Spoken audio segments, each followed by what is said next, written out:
আন্তরিক কৃতজ্ঞতা।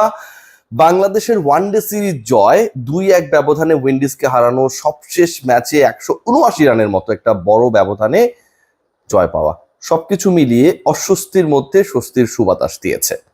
বাংলাদেশের ঢাকা মিশন শেষ হয়েছে, চট্টগ্রামে শুরু হতে যাচ্ছে ওয়ানডের পরে টি-20 সিরিজ, এবং সেই সিরিজকে কেন্দ্র করে ডিসকাশন, আলোচনা, ব্যাটিং অর্ডার, লিটন কুমার দাস, জাকের আলী অনিক, নুরুল হাসান সোহান সবাই অনেক অনেক বেশি আলোচনায় থাকবেন। থাকার যথেষ্ট কারণ রয়েছে, কারণ বাংলাদেশের এই দলটায় অবশেষে লিটন কুমার দাস ব্যাক করেছেন। সবশেষ ওয়ানডে দলে তিনি ছিলেন না, ইনজুরির কারণে তিনি এফএল ছিলেন না টু বি সিলেক্টেড। এবং তার আগে বাংলাদেশ যে টি-20 সিরিজটা খেলেছে আফগানিস্তানের বিপক্ষে, যেখানটায় বাংলাদেশ 3-0 জয় পেয়েছে, সেই সিরিজেও লিটন কুমার দাস ইনজুরির কারণে এভেলেবেল ছিলেন না। নিয়মিত ক্যাপ্টেন অবশেষে কামব্যাক করছেন দলে চট্টগ্রামের জহুর আহমেদ চৌধুরী স্টেডিয়ামে, যেখানটায় 3টা টি-20 অনুষ্ঠিত হবে। সেইখানটায় লিটন কুমার দাসের ইনক্লুশন ডেফিনেটলি একটা বার্তাই দেয়, সেটা হচ্ছে ব্যাটিং অর্ডারে একটা বড় পরিবর্তন আসবে। লিটন কুমার দাস যেহেতু ঢুকবেন, তার যে ইনক্লুশন সেটা কাউকে না কাউকে এক্সক্লুড করবে, দল থেকে বের হয়ে যেতে হবে। এবং 6 জন ব্যাটারের বেশি বাংলাদেশ যেহেতু অ্যাকোমোডেট করতে পারবে না, কারণ টি-20 টপ 6 এর মধ্যে এমন কেউ নেই যে বড় করতে পারে। ওয়ানডেতে সেই জায়গাটা রয়েছে, রিল্যাক্স করার জায়গা রয়েছে। মেহেদী হাসান মিরাজ ক্যাপ্টেন, নিজে তিনি ব্যাট বল দুটাই করতে পারেন, সো 7 জন ব্যাটসম্যানকে আমরা অ্যাকোমোডেট করতে পারি। টি-20তে সেই রিল্যাক্স করার জায়গাটা নেই, কমফোর্ট জোনটা নেই। সো টপ 6 ব্যাটারি বাংলাদেশের ব্যাটিং লাইন আপ। এরপরে যে 5 জন থাকবেন স্পোর্টিং উইকেটে, সেই 5 জন বোলার হতেই হবে যেখানটায় রানস হবে।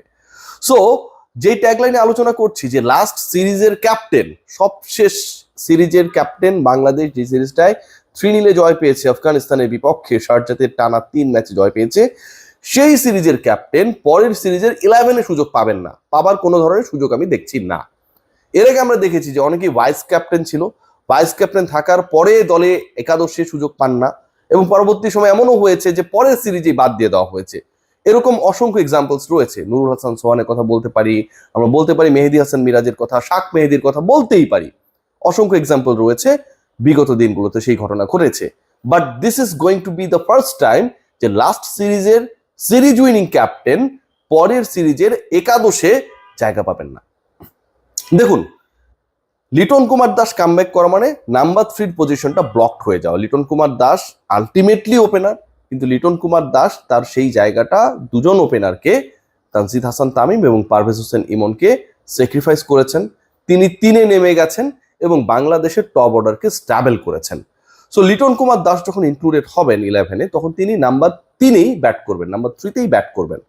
নাম্বার 3-তে লিটন কুমার দাসকে যদি জায়গা দিতে হয়, তাহলে নাম্বার 3 থেকে লাস্ট সিরিজে যিনি টানা খেলেছেন 3 ম্যাচে, তাকে সরে যেতে হবে, খুবই স্বাভাবিক। সেই ক্রিকেটারটা কে? সবশেষ ম্যাচেও তিনি ম্যান অফ দ্য ম্যাচ ছিলেন, 64 রান করেছিলেন 48 বলে। সেই ক্রিকেটার হচ্ছেন সাইফ হাসান। সবশেষ ম্যাচে ওয়ানডেতে বাংলাদেশের হয়ে নিজের প্রথম 50 পেয়েছেন, 80 করেছেন। সেই সাইফ হাসান টি-20 সবশেষ ম্যাচটাতেও 50+ ইনিংস খেলেছেন। সাইফ হাসান নাম্বার 3-তে লিটনের স্পটে ব্যাট করেছেন, লিটন দলে চলে আসার কারণে, এবং ক্যাপ্টেন তিনি। Saif, he is no more number 3। Number 3 জায়গাটা সাইফকে ছাড়তে হবে, নাম্বার 3 জায়গায় লিটন কুমার দাসই খেলবেন। তাহলে সাইফ হাসানের পজিশনটা কোথায় হবে? সাইফ হাসান কোন পজিশনে ব্যাট করবেন? খেয়াল করে দেখুন, সাইফ হাসান সেক্ষেত্রে 1 ধাপ নিচে নেমে যাবেন। এখন অপশন দুটো, একটা হচ্ছে সাইফকে দিয়ে ওপেন করানো, তানজিদ তামিম আর পারভেজ হোসেন ইমন, এই দুজনের একজনকে বাদ দিয়ে সাইফকে ওপেনার বানানো। আরেকটা হচ্ছে সাইফকে নাম্বার 4-এ খেলানো। আমার কাছে মনে হয় যে দ্বিতীয় যে অপশনটা, নাম্বার 4-এ Saif Hasan after Liton Kumar Das, this is more practical and logical. কারণ 2 ওপেনার যারা রয়েছেন সবশেষ সিরিজে, এখন থেকে যদি আমরা কাউন্ট করি, তাদের পারফরমেন্স খুব খারাপ ছিল তা না। প্রথম ম্যাচেই তো 2 ওপেনার 50-50 করেছিল, পরের 2 ম্যাচে একজনের 30 রয়েছে। সো এই 2 ওপেনারকে আপনি কোনোভাবেই if they are okay to play, if they are fit to play, ওই ওপেনিং স্লট থেকে সরাবেন না, সরানো উচিত না। নাম্বার 3-তে লিটন কুমার দাস, নাম্বার 4-এ হচ্ছে সাইফ হাসান। এখন দেখেন, সাইফ হাসান 3 থেকে 4-এ চলে গেল, লিটন কুমার দাস 3 নম্বরের জায়গাটা নিয়ে নিল। 4 নম্বরে বাংলাদেশের হয়ে খেলেছিল কে? Here is the question. 4 নম্বরে বাংলাদেশের হয়ে খেলেছিল ওই সময়ের ক্যাপ্টেন সালাউদ্দিন কোটায় ক্যাপ্টেন্সি পাওয়া জাকের আলী অনিক।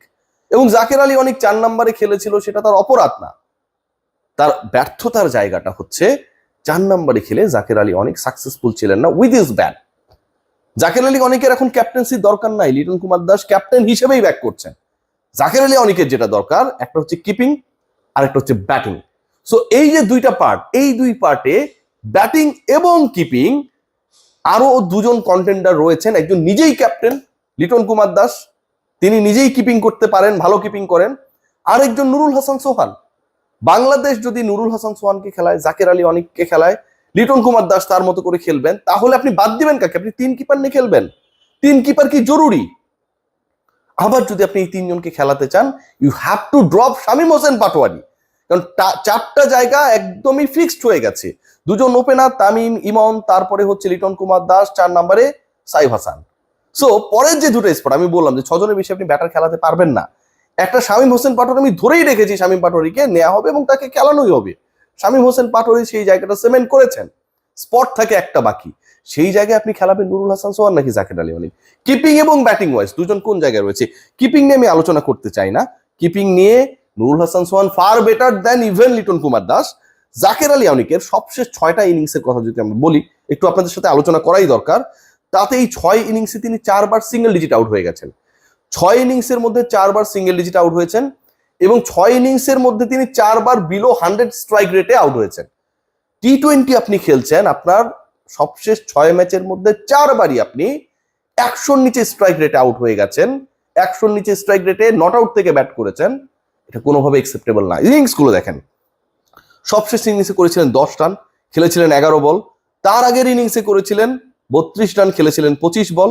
তার আগের ইনিংসে করেছিলেন 7 বলে 6। তার আগের ইনিংসে করেছিলেন 9 বলে 5। তার আগের ইনিংসে করেছিলেন 6 বলে 4। এই হচ্ছে জাকের আলী অনেকের সবশেষ ইনিংসগুলো হাইলাইটস।